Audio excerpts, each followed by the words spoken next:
Hey you guys, welcome back to Left for Plants. We are a couple of days into spring, which means it is now time to move our beautiful houseplants outside. I did write a list of how I transition my plants to outside.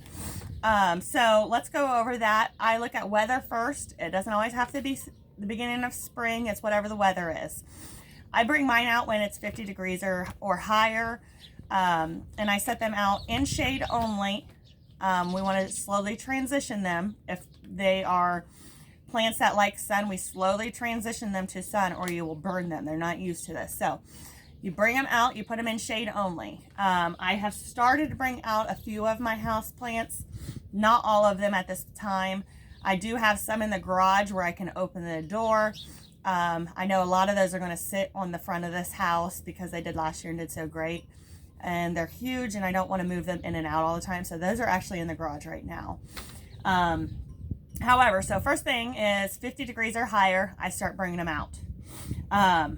You want to try to start in the spring before it's extremely hot. Like if you're trying to transition in the summer when it's blazing, not always the best option. I do get it. There's plants we get in the summer. Still transition those, start those in the shade and transition them into the sun. So do it in the spring when it's not super hot. They can adjust a lot easier with the cooler temperatures and then going into the hotter temperatures. A lot of times if you start transitioning them, say like middle of June, early July, when it's super hot, they have a harder time. It's just a lot more shock to their system. So also this time is a good time to fertilize. I'm not a huge fertilizer. I do like to fertilize in the spring though. I am lazy. I do it the easy way. I just put some sticks in their pot. And it does have directions on the back as to how many sticks you put in each pot. This is pretty much the only time I fertilize is early spring. I won't normally fertilize the rest of the year. So fertilize. What else did I get on my list? At night, bring your plants back in the house. This is a lot of work. It normally takes me like a month to get the whole transition process done. We're still early spring, so these temperatures at night are dropping. I don't want mine to sit outside at night below 50. That's just my personal preference. So I bring them all back in every night, and every morning I bring them back outside. A lot of work, but it's a great reward. So let's see. My next thing, after a couple weeks of sitting in the shade, you can move some of your higher light plants, the plants that you've had in the house under lights or getting more sun. You can start moving those to getting morning sun only. Morning sun is not normally as hot as the afternoon sun, so they can handle that with a slow transition. So a couple weeks in, start giving them morning light only, and then the rest of the time shade.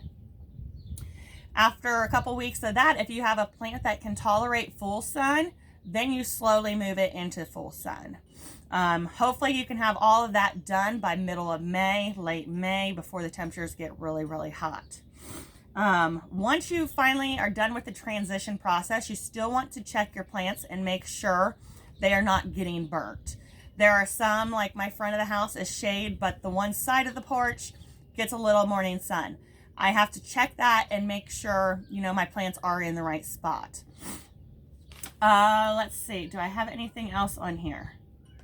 I do not believe I do. So those are my steps. That's just what I do. 50 degrees or higher, they go outside, bring them in at night, start fertilizing, start in the shade only for a couple weeks. Like I said, this whole process takes about a month and a half.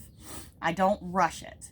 Bring them in at night if the temperatures are still cool, and slowly transition to the sun.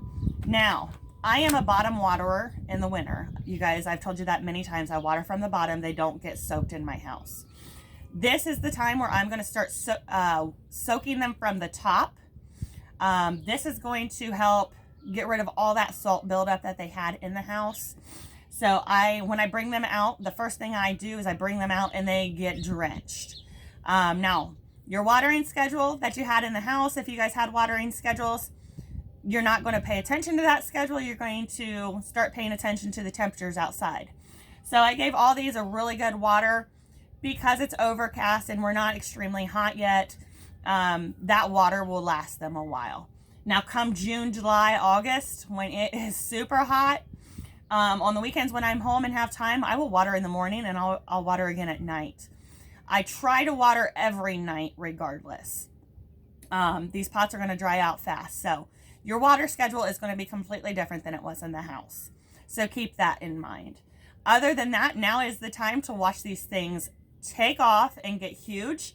So my suggestion to you is take pictures of your plants right now here in the spring. That way you can see how much they have really grown over the just the warm period of time up until like the beginning of fall.